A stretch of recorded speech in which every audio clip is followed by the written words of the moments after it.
Here is something you need to stop doing when dating. If you stop doing this, it will save you so much time and you won't waste energy on the wrong person. When you do this, you start investing way too soon. You ignore the red flags. And the worst is that you become attached to some outcome in your head, which drives those you want right out of your life. What you need to stop doing is to stop imagining a future with everyone you meet. The problem is that when you do this, you build an unhealthy fantasy you've created, and then you become attached to it. This is why a lot of the times, you're talking to somebody you're interested in. It starts off really great. Everything seems to be going well. Out of nowhere, it goes sideways because they fear losing that fantasy. Once you begin to fear, everything you do and say comes from a place of neediness and lack.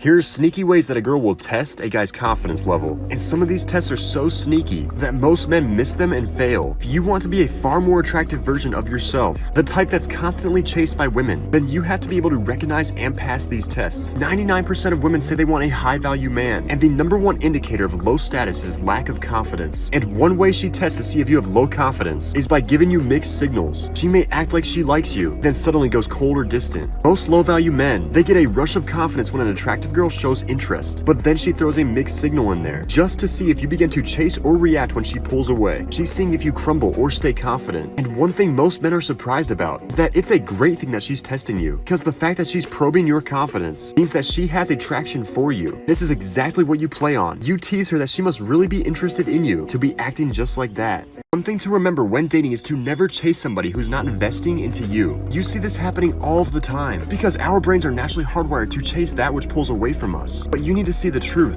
If they really missed you, they would reach out. If they truly cared, they would show effort. If they wanted you, then they would make time. One of the biggest things about becoming alpha is that alpha males know that their time is valuable. They do not chase that which disrespects their time. Go find somebody who's going to give you everything you deserve instead of trying to convince somebody why you deserve it.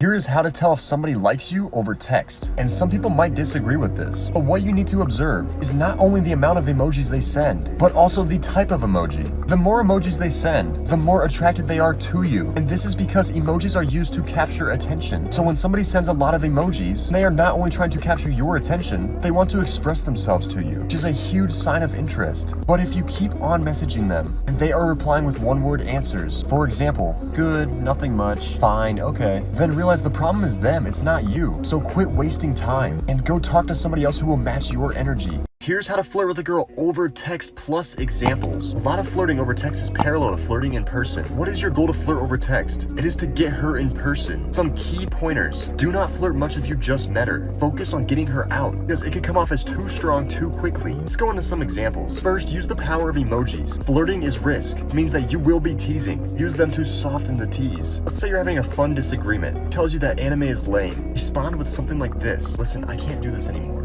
You and me, we're breaking up. You are way too much trouble. Or like this. That's it, you are on my shit list. Or this. You are so fired. She says something out there a little strange. That's, really cool. She is being playful and flirting and says, I don't like you. Okay, babe, whatever you say. Lastly, pictures. Something fun you're doing can spark flirty conversation. But it pains me to say this. Guys, do not send dick pics. That's not flirting. You will most likely come off as a creep. Questions that you should never ask a girl that you like. But why should you never ask these questions? It is because they are portrayed as needy. Neediness is like Superman kryptonite to attraction. And the first question that makes you sound needy or desperate is this. Are you seeing anybody else? You should never ask her that. Instead of focusing on who she's seeing, you should be focusing on being her best option, which means giving her an amazing time when you're with her. This is because most other men are beta. So if you keep doing everything right, she will start to test her other guys more. They won't know how to handle it. They start to freak out and push her right into your arms. But if she does happen to tell you she's seeing other people, a lot of times this is a test. She's trying to see if you get mad. Instead of getting mad, have the mentality that it's only a matter of time before she chooses you.